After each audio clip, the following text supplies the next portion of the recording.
Bem, vamos ouvir o que o Pedrinho falou então. O Pedro Lourenço deu uma entrevista mais cedo, ele estava inaugurando mais uma loja lá do supermercado, falou com o pessoal lá da Fan FM, e ele já projetando 2026 e também revelando um pouco do contato, da conversa com o Tite. Vamos ouvir. Ele está trabalhando, né? Ele colocou uns nomes, né? O principal que ele pediu para a gente não desfazer nenhum jogador, né? A não ser no caso extremo, a gente sabe. E é o meu pensamento nosso de não desfazer de nenhum jogador, dos titulares, os que ia sair já está aí, já foi 2 jogadores, então. E ele colocou alguns nomes e o Joaquim está trabalhando, não são fáceis, são nomes pesados, né? A altura do Cruzeiro, porque para trazer, vamos dizer, tem que ser cara à altura do Cruzeiro, então não são fáceis, mas o Joaquim está trabalhando nisso. Eu não sei se é antes do Natal, mas que vai vir gente, vai vir, e gente de peso que nós vamos trazer. Você acha, o Valor, que o Cruzeiro acaba mudando o perfil, ou deve mudar o perfil de contratação com a chegada do Tite agora? Então, o Joaquim Pinto ele estava indo para um caminho e agora talvez, não é que vai mudar completamente, mas nesse momento o perfil pode ser alterado? Sinceramente não, Léo. Sinceramente, até porque o Cruzeiro ele procura primeiramente atender os jogadores que chegam. Eles não chegam apenas para atender os anseios do técnico, né? O Cruzeiro tem um departamento de futebol, um departamento de scout para trabalhar características também, porque a gente vê muitos clubes, né, que vão numa direção onde o técnico vai fazendo ali a sua caixinha de pedidos. Aí, no meio do caminho, quando esse técnico vai embora, o clube muitas vezes não sabe o que fazer com esses jogadores. Às vezes jogadores muito experientes, às vezes jogadores que atendiam só uma determinada característica de jogo daquele técnico. Eu acho que já casa com o caminho que o Cruzeiro tenha. Óbvio que o Tite, pelo conhecimento que tem de futebol, já tem identificado algo que vá também casar com a identificação do departamento de futebol do Cruzeiro, e pode falar nomes, não só pode, como deve. Mas é importante a gente dizer que o Joaquim Pinto, até na entrevista que deu aqui à Samuca TV, foi uma coisa que parte da torcida do Cruzeiro colocou na cabeça muito mais do que ele falou. Aliás, ele nunca falou. Quando chegaram a chegada do Arroio, do Cauã Moraes e também a chegada do Rian, muito torcedor do Cruzeiro falou: agora o Cruzeiro só contrata jovem com potencial de desenvolvimento. Não é verdade. O Cruzeiro traz o Sinisterra, que é um jogador tarimbado, que vem para o Cruzeiro muito por conta do momento de carreira que está passando. É um jogador que, particularmente, eu creio que o Cruzeiro vai conseguir recuperá-lo. Mas nunca se falou apenas: o Cruzeiro não vai trazer jogadores mais experientes, jogadores de peso, como disse o técnico Tite. Isso foi uma coisa que, repito, boa parte da torcida colocou na cabeça e levou isso para ganhar, para disputar Libertadores, tem que trazer esses jogadores, mas a diretoria do Cruzeiro não vai nesse caminho. Isso já foi desmentido, inclusive, pelo próprio Joaquim Pinto. Então, eu não vejo que é porque o Tite chegou agora, a gente vai mudar os planos. Não, podem existir adaptações de nomes, mas tudo vai ser muito bem discutido, sabe? O Tite ele está chegando para fazer parte de um projeto e não chegando para mudar um projeto. É porque às vezes a gente pode ficar com a impressão de acontecer, no caso do Tite, o que aconteceu na chegada do Jardim. Hoje o Tite está chegando com a terra plana, o solo fértil. Ele pode até não querer usar uma determinada parte do lote, mas só tem coisa boa, essa que é a verdade. Porque alguém fez o trabalho sujo, e esse alguém não está mais no Cruzeiro. O Leonardo Jardim com o Joaquim Pinto. Então, sabe, tudo são encaixes que vão acontecendo. Eu acho que é muito mais uma adaptação do Tite ao projeto Cruzeiro do que o projeto do Cruzeiro, a partir de agora, mudar por conta daquilo que tem em mente o Tite. Ô, Valor, acontece pouco, mas eu vou discordar do amigo, porque eu acho que essa entrevista do Pedrinho aí, ela, assim, primeiro, né? O Jardim ele é um treinador que ele é diferente do Tite no sentido que ele prefere desenvolver o projeto que ele imaginava para o Cruzeiro é o Cruzeiro comprar jovens jogadores, desenvolver, vender e manter a roda girando. Eu não acho que o Tite tem esse perfil. Eu acho que o Tite vem para o Cruzeiro com essa coisa de vir para vencer. E eu acho que essa janela aí, pela fala do Pedrinho, eu acho que ela vai ser um pouco mais agressiva, até porque o Cruzeiro já tem um atacante de 30 milhões de euros no elenco, né, avaliado, o Zenit fez a proposta, tem o Cauã Prates, que é um ativo também valioso, tem o Jonathan Jesus, que o Cruzeiro valia pelo menos 11, 12, tem o Kaique também, então assim, o Cruzeiro já tem jogadores ali que ele pode fazer um caixa, né? E, além disso, a gente tem Vídea Real, Arroio e o Sinisterra também, que se der certo tem potencial de revenda e voltar para a Europa até pela idade, né? 26 anos só. E os outros são bem mais jovens. Então, eu acho que o Cruzeiro, com o Tite, ele não vai querer fazer essa coisa de desenvolver jogadores e depois vender. Eu acho que ele vai pular algumas etapas ali e o Cruzeiro vai partir para uma janela mais agressiva no sentido de buscar jogadores mais prontos para disputar os títulos que vai disputar seriamente.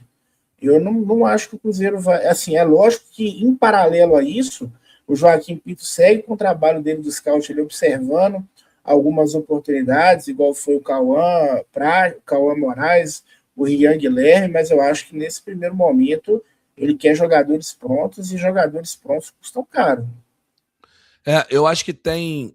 Eu falo muito sobre isso lá no meu canal, que tem uma idade, né?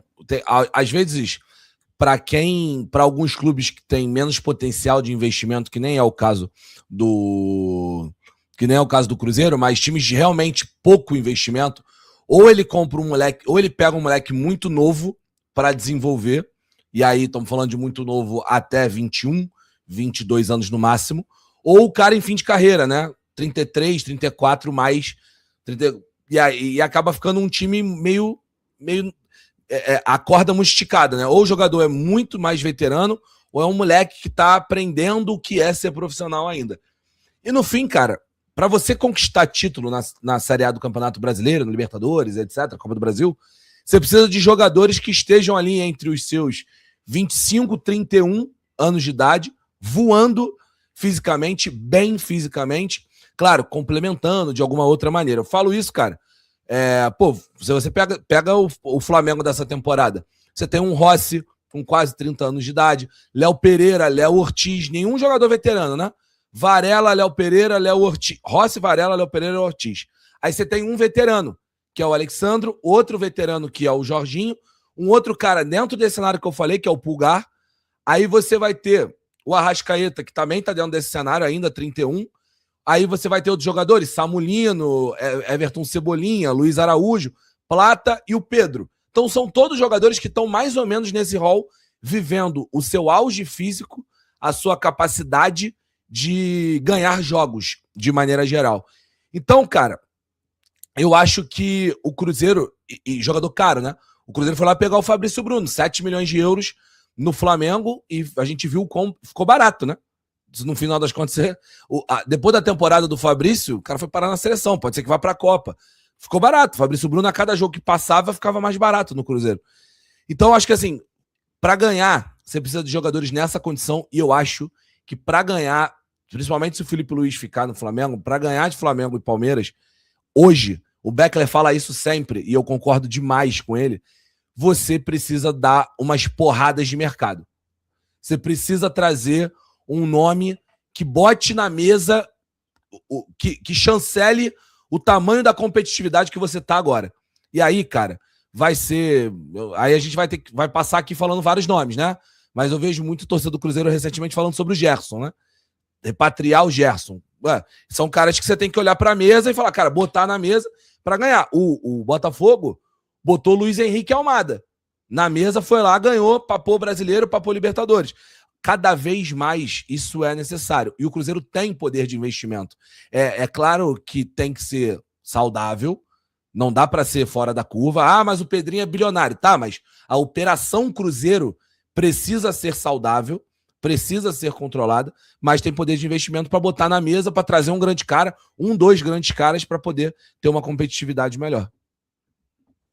Só complementando, porque é o seguinte, a gente chegou à conclusão aí que ele precisa de um volante alto que cubra espaços, precisa de um ponta que faz gol e um meia, que é com as características do Renato Augusto, barato não vai ser. Né? Então a gente está falando de 3 jogadores aí que, igual o falou, vai ter que dar umas porradas no mercado aí, não vai ser só uma, não, vai ser umas 3.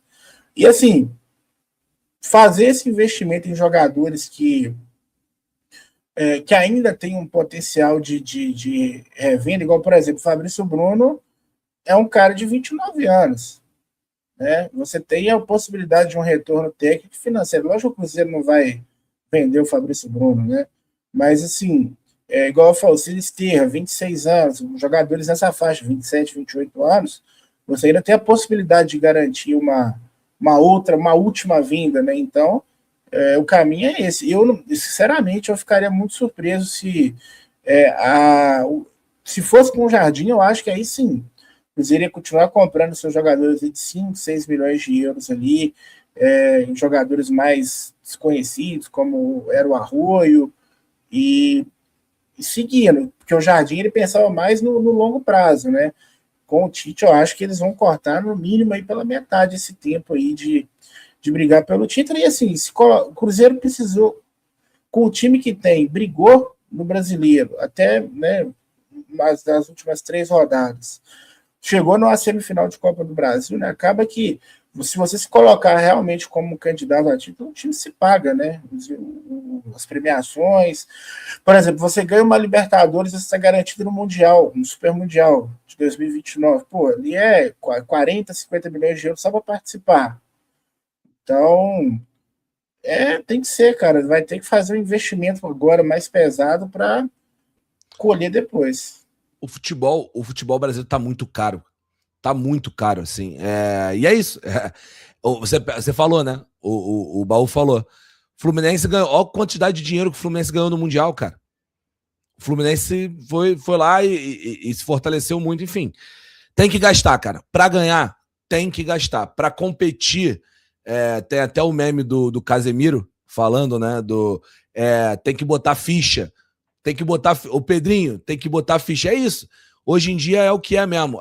Acho que o processo de reestruturação do Cruzeiro está, para mim, terminado. O processo de recolocação financeira e reestruturação financeira de um Cruzeiro que bateu lá no fundo do poço, que a gente já falou 1 milhão de vezes com relação à parte financeira do clube, para mim está terminado. Acho que hoje está sanado, né? Essa questão. Agora é a hora do terceiro passo, né?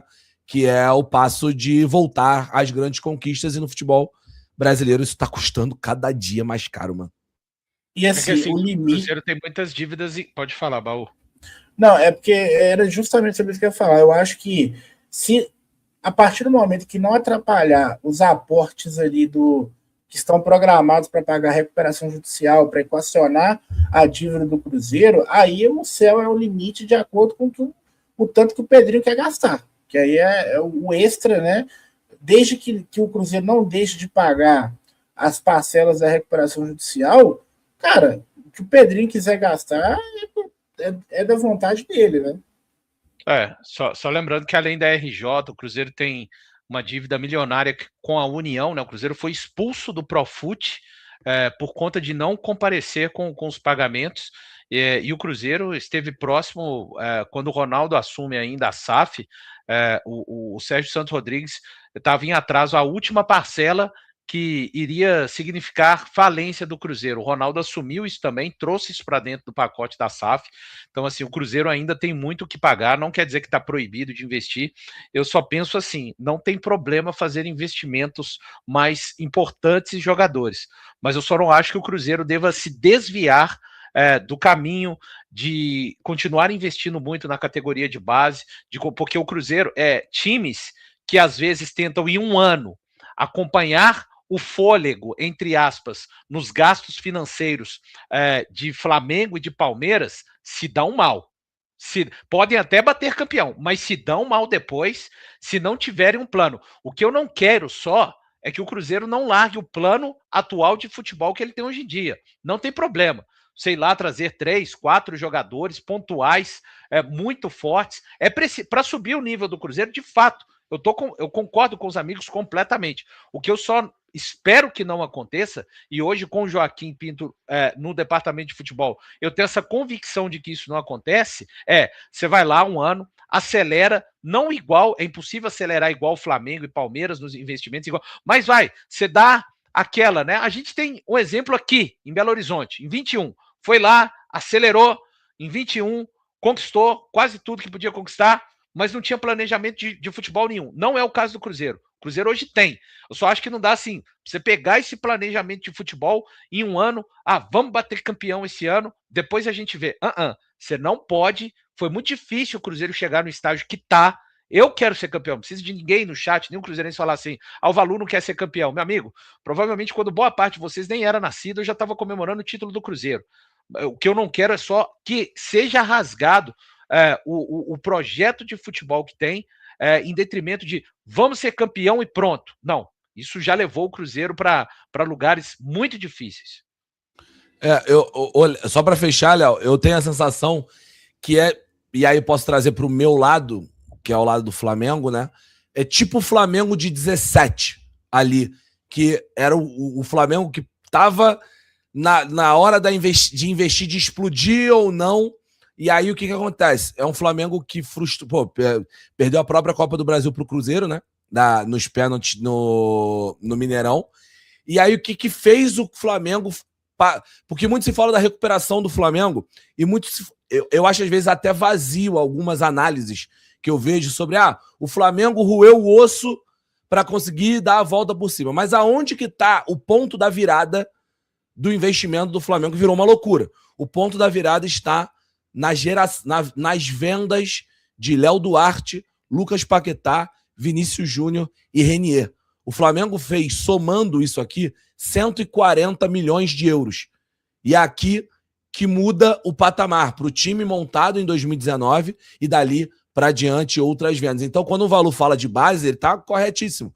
Porque é a base que vai te trazer os jogadores que você vai dar hoje as grandes porradas financeiras, né? As grandes vendas hoje de 30, 40, 45 e etc. Então, eu acho que é isso. Quando a gente fala sobre o Flamengo, óbvio, tem recuperação, tem muito dinheiro de cota de televisão, etc e tal, mas o grande salto está nos 140 milhões de euros com esses moleques da base.